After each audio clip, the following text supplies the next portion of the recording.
So these are my two iterations of the ACES nightlight. This is the final version, which is soldered to a PCB.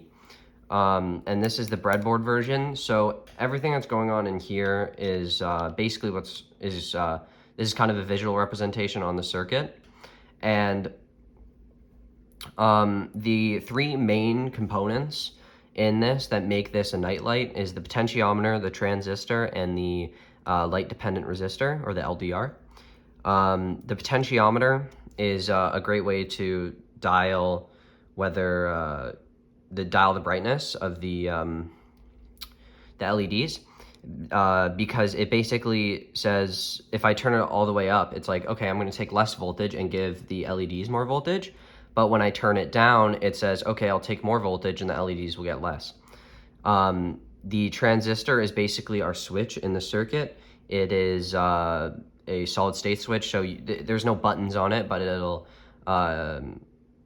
work if it gets an adequate amount of voltage and current. And then we have our light dependent resistor, which is probably the most important, or it's what makes the nightlight a nightlight.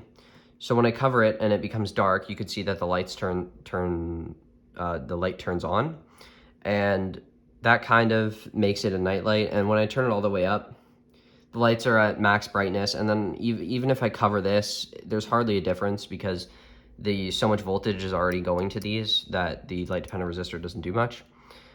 We also have fixed resistors. That's just in case if I turn this all the way up, that let's say this is taking 0 volts, that there's still something that's taking voltage so that these don't short circuit or explode, because if they didn't, either the longevity of the LEDs would go down or the LEDs could blow up.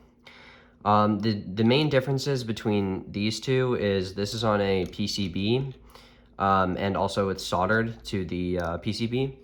And we are using a different 10K potentiometer that's more compatible with a dial-like thing like this. And yeah, that's basically the rundown on the ACES nightlight.